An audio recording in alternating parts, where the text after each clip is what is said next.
Jesus the Virgin, Mary the Mother Virgin, or the Virgin Mother of Jesus. The first Horus child of the Virgin, the second son of Ra. Jesus the Virgin child and the Christ and the Son of the Father.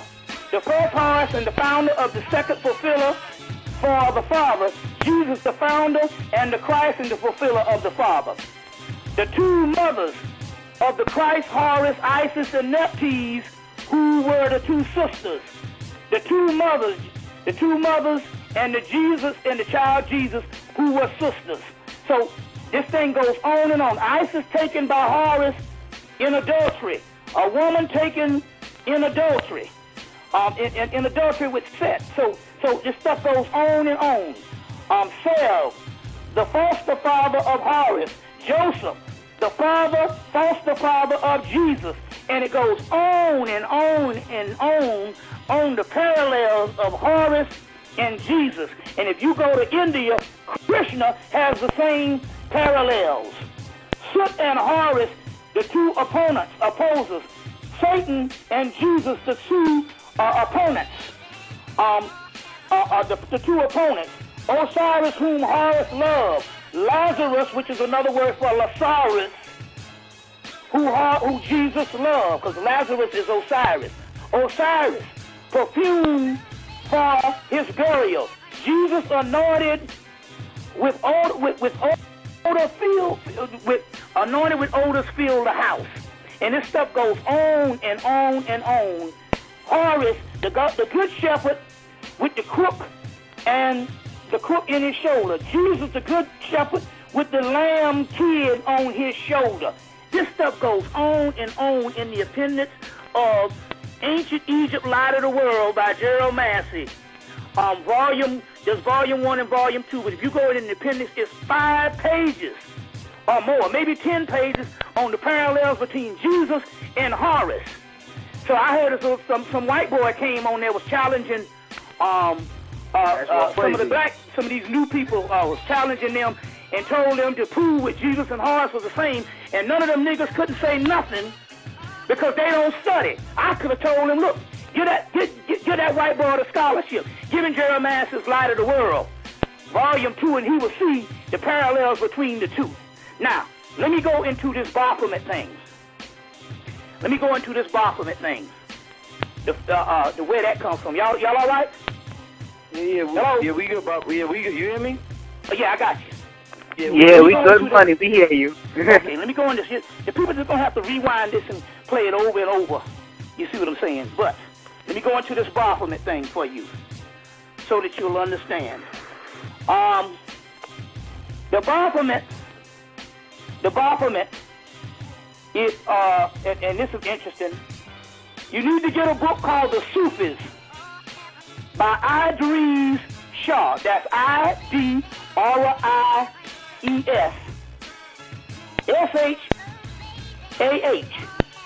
The Sufis by Idris Shah. Let me spell that again. Idries. Last name is Shas. Idris Shah. Introduction by Robert Graves. This is a groundbreaking monumental book that appeared on the scene in 1964. Now, they celebrated Robert Graves. He is the author of Greek myths and the White Goddess. He is no slouch. This particular person is considered an authority in scholarship when it comes to several pantheons, especially the Greek stuff. So now, he also did the introduction, introduction to Idris Shah's book. But the chapter you want to get is on page 254, 255. The Mysteries in the West and the Head of Wisdom. When we were suspected that the Knights Templars was accused of worshiping a head, sometimes called the Baphomet, and it is in the connection to an idol and probably connected to Muhammad. Hemmitt, the head which is described, but no head which could possibly be identified as one of the Baphomet's could be located. They couldn't locate these particular heads that they was accusing the Knights Templar. Now, the great master C. Freeman L. teaches us that the Knights Templars was set up by the Moors. Well, you say, well, the Moors was Islamic. Knights Templars was Christian. How could the Islamic set up that? Remember now, the Moors only used Islam as a tool of conquest to go in Spain in the 8th century. They came in with various versions of Hebrew, which the Kabbalah was started in Spain. Moses de Leon, the first book, the Zohar, is a Moorish document. They dealt with various versions of Christianity, various versions of Islam, various versions of ancient Egyptian, East Indian, you name it. They took the science from around the world and took it up into Spain. So they set up the Knights Templar, and the word knights is another word, not for the night as far as darkness is as the night, but the night as black as the blackamoors. To be a knight was to be black. You see what I'm saying? So they set up the Knights Templar.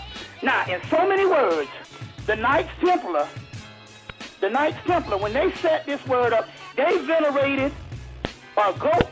They venerated a version of the goat god Pan, which was, remember, Saturn, the black planet, Osiris, god of the perfect black. Y'all still on? Yeah, hello? We got you, buddy. We got okay. You. We got so you. And venerated for those people who don't know, they raised up this symbol of the goat god Pan to honor their teachers, because the goat god Pan is after Saturn. Saturn is the black god. So Capricorn. So the goat to venerate that as the god of darkness, or Saturn, the dark planet, or what they call the black coalman. The black coalman. The Baphomet is none other than a symbol of the completed man, the black head, the Negro head, the Turk's head that appeared in the countrysides, and a crusader substitute that said cant word to find knowledge. So in so many words, they said that what they did to honor their teachers, the Moors, the blackamoors, they venerated the goat god Pan, which was the Saturn, the black planet, to commemorate the black head of their black teachers. And so the symbol of the Baphomet, which was called the Baphomet, was a symbol of the Moors, because they said that they were the perfected man. The blackamoors were the perfected man. You see what I'm saying? The Moors, the perfected man, the black man. And that is where the Baphomet comes from. Later on, this thing goes around Europe, and it is also later on in the 1950s is venerated again with Gerald Gardner, who is the father of modern witchcraft. They worship the Sabbatic goat, the black man, which is also called the green man. Osiris is a black man. He is also the green man. The green man is the god of nature. That's where the horns on the head comes from. The goat, when they showed the horns on the head, in ancient world, they were talking about the god of nature, the goat god Pan, Beth. These particular ones, when they showed the head of, with the horns on the head, they were talking about being one with nature. The horns of the head of Hathor, the cow goddess. Later on, not only did she become the golden calf, the evil golden calf in Hebrew, but the cow goddess, the horns off of her head became the head on the horns of the devil, as far as the god Canaan. All that is in a book called The Devil by Jeffrey Burton Russell. The Devil by Jeffrey Burton Russell. Another one of his books is called Satan, the Early Christian Tradition. And they show how all of these particular things got turned into Satan. They took ancient iconology and turned it into Satan. But the Baphomet is none other than the Moor.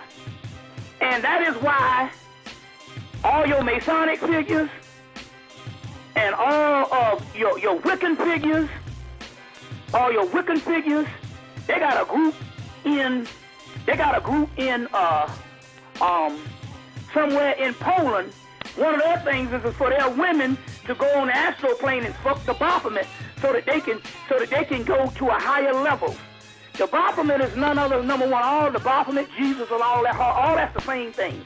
But they're talking about ultimately the nature and the energy of the black man, and ultimately where you get the Baphomet that later on the goat god, the one that was drawn by Lippius Levi in the 1800s, that particular one that was drawn by him, I don't know if it was 1700, 1800, I think it was 1800. I have to go back and check. My mind is going to blink. But that's the standard one now. And then later on, the Baphomet was drawn by H. Geiger. H. Geiger drew the book in the 1970s called the Necronomicon. And he draws the Baphomet and he puts dreadlocks on the Baphomet.